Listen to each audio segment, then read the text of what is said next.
সাবেক সেনা কর্মকর্তা জিয়াউল আহসানের বিরুদ্ধে শতাধিক গুম, নির্যাতন ও হত্যার অভিযোগে মানবতাবিরোধী অপরাধ মামলায় আনুষ্ঠানিক অভিযোগ আমলে নিয়েছেন আন্তর্জাতিক অপরাধ ট্রাইব্যুনাল।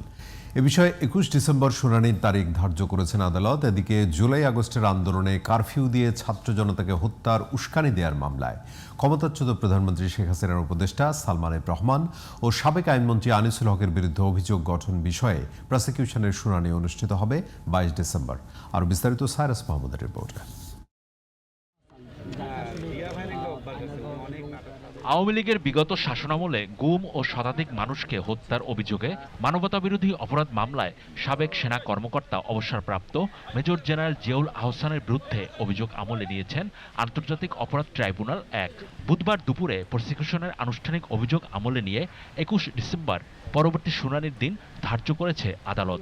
সাবেক এই সেনা কর্মকর্তার বিরুদ্ধে অভিযোগ, গাজীপুরে ৩ জন, বরগুনার পাথরঘাটার চরদুয়ানিতে ৫০ জন ও বনদস্যু দমনের নামে সুন্দরবনে বন্দুকযুদ্ধের নাটক সাজিয়ে বেশ কয়েকজনকে হত্যার সুনির্দিষ্ট ৩টি অভিযোগ আনা হয়েছে। বিভিন্ন রাজনৈতিক ভিন্ন মতাবলম্বী মানুষকে গুম করে ঢাকা থেকে তাদের বিভিন্ন মাইক্রোবাসে করে চোখ হাত পা বেঁধে বরগুনার চরদুয়ানি নামক একটা ঘাট আছে, সেই ঘাটে নিয়ে যাওয়া হতো।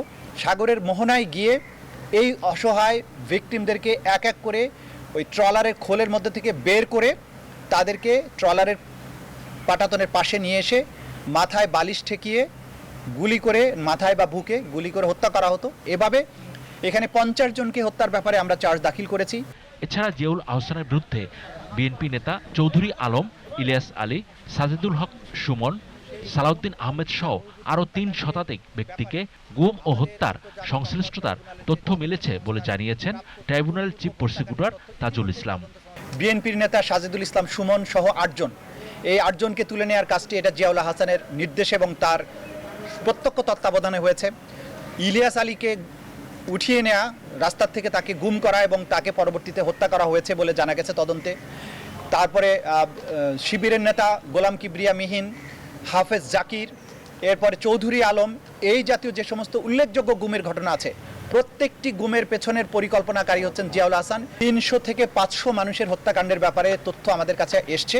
এদিকে জুলাই আগস্টের আন্দোলনে ছাত্র জনতাকে হত্যার উস্কানি দেওয়া সহ মানবতা বিরোধী অপরাধ মামলায় ক্ষমতাচ্যুত প্রধানমন্ত্রী শেখ হাসিনার উপদেষ্টা সালমান এফ রহমান ও সাবেক আইনমন্ত্রী আনিসুল হকের বিরুদ্ধে অভিযোগ গঠনের বিষয়ে প্রসিকিউশনের শুনানি হবে ২২ ডিসেম্বর।